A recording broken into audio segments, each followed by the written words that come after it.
Welcome to Little Cozy Nook. Chapter 25. My wife began by saying they had not been idle in my absence. They had collected wood and made torches for the night. Fritz and Ernest had even cut down an immense sago palm 70 feet high, intending to extract its precious pith, but this they had been unable to accomplish alone and waited for my assistance. But while they were engaged in this employment, a troop of monkeys had broken into the tent and pillaged and destroyed everything. They had drunk or overturned the milk, and carried off or spoiled all our provisions, and even so much injured the palisade I had erected round the tent that it took them an hour, after they returned, to repair the damage. Fritz had made also a beautiful capture, in a nest he had discovered in the rocks at Cape Disappointment. It was a superb bird, and though very young, quite feathered. Ernest had pronounced it to be the eagle of Malabar, and I confirmed his assertion. And as this species of eagle is not large, and does not require much food, I advised him to train it as a falcon, to chase other birds. I took this opportunity to announce that henceforward everyone must attend to his own livestock, or they should be set at liberty, Mamma having sufficient to manage in her own charge. We then made a fire of green wood, in the smoke of which we placed the buffalo meat we had brought home, leaving it during the night, that it might be perfectly cured. We had had some for supper, and thought it excellent. The young buffalo was beginning to graze, and we gave him a little milk tonight, as well as to the jackal. Fritz had taken the precaution to cover the eyes of his eagle, and tying it fast by the leg to a branch, it rested very tranquilly.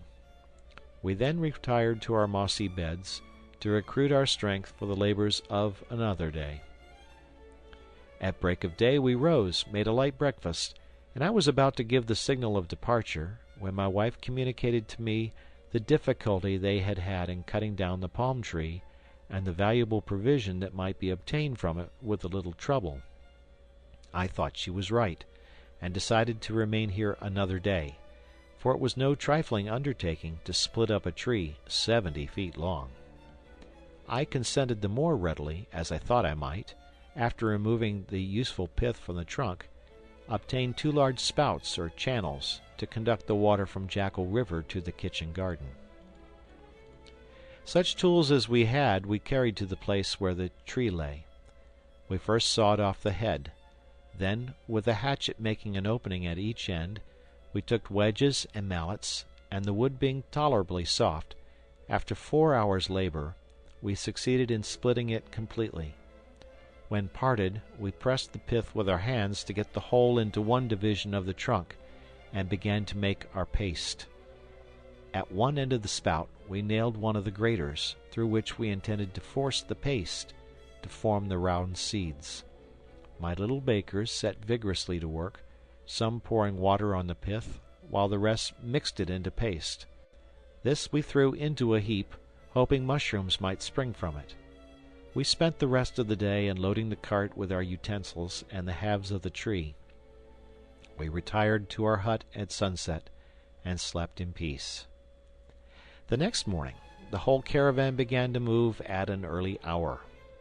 The buffalo, harnessed to the cart, by the side of his nurse, the cow, took the place of our lost ass, and began his apprenticeship as a beast of draught.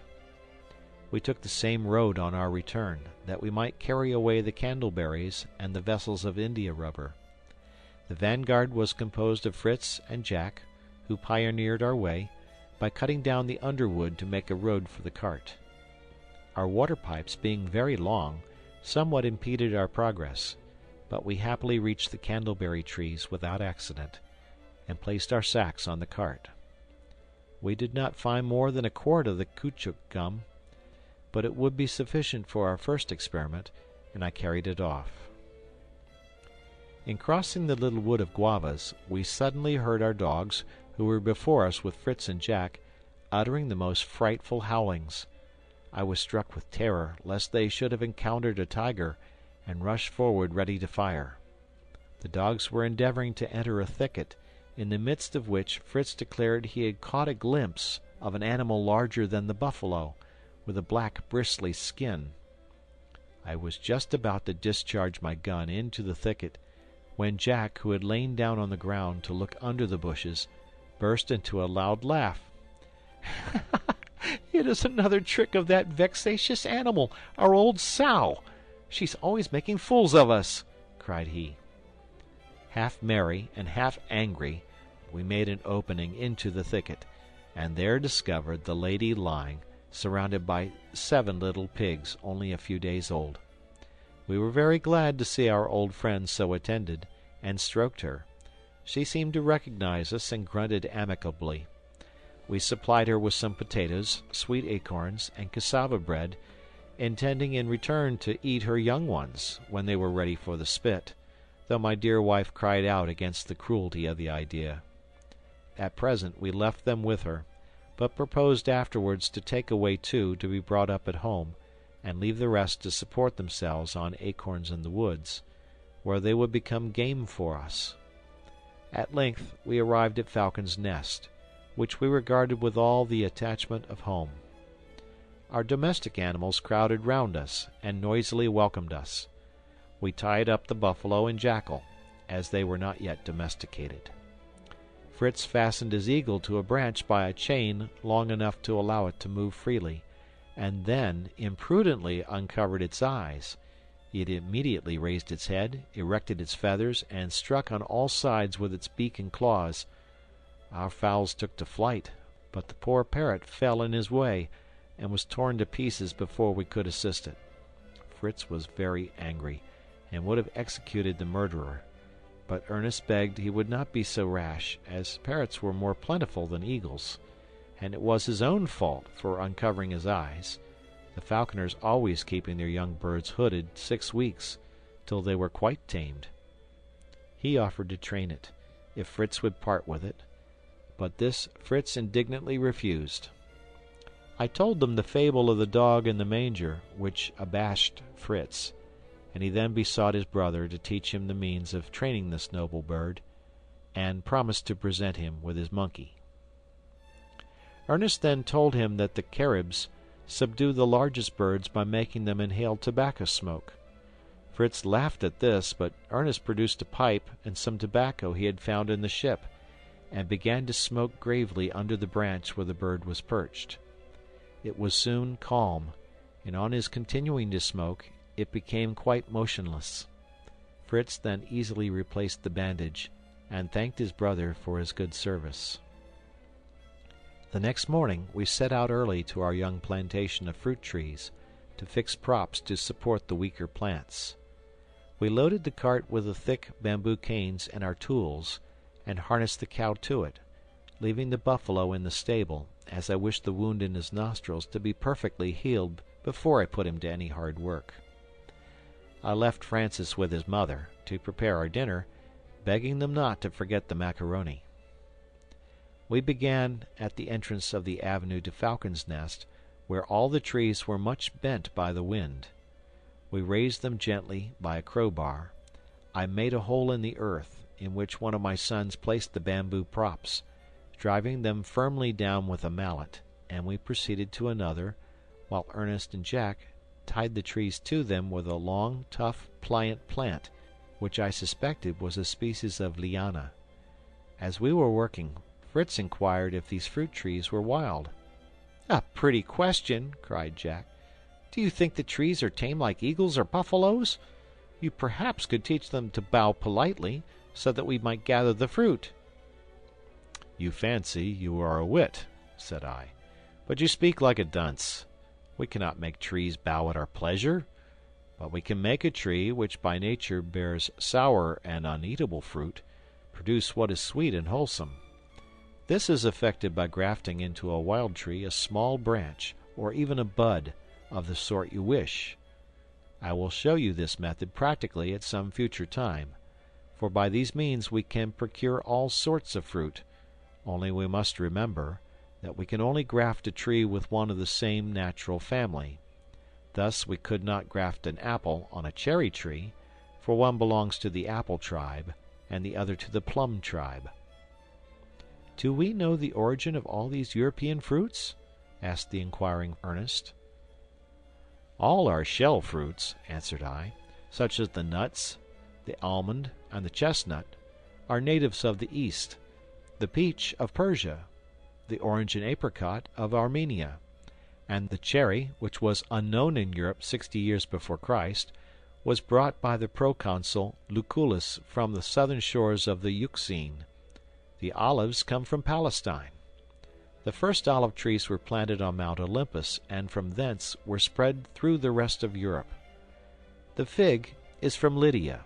The plums, your favorite fruit, with the exception of some natural sorts that are native to our forests, are from Syria, and the town of Damascus has given its name to one sort, the Damascene or damson. The pear is a fruit of Greece. The ancients called it the fruit of the Peloponnesus.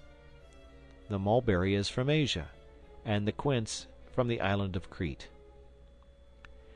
Our work progressed as we talked thus, and we had soon propped all our valuable plants. It was now noon, and we returned to Falcon's Nest very hungry, and found an excellent dinner prepared, of smoked beef, and the tender bud of the cabbage palm, the most delicious of vegetables. After dinner, we began to discuss a plan I had long had in my head, but the execution of it presented many difficulties. It was to substitute a firm and solid staircase for the ladder of ropes, which was a source of continual fear to my wife. It is true that we had only to ascend it to go to bed, but bad weather might compel us to remain in our apartment. We should then have frequently to ascend and descend, and the ladder was very unsafe. But the immense height of the tree, and the impossibility of procuring beams to sustain a staircase round it, threw me into despair. However, looking at the monstrous trunk of the tree, I thought, if we cannot succeed outside, could we not contrive to mount within? "Have you not said there was a swarm of bees in the trunk of the tree?" I inquired of my wife. "Yes," said little Francis. "They stung my face dreadfully the other day when I was on the ladder. I was pushing a stick into the hole they came out of to try how deep it was." "Now then," cried I see through my difficulties. Let us find out how far the tree is hollow. We can increase the size of the tunnel, and I have already planned the sort of staircase I can construct." I had hardly spoken, when the boys leaped like squirrels, some upon the arched roots, some on the steps of the ladder, and began to strike with sticks and mallets to sound the tree.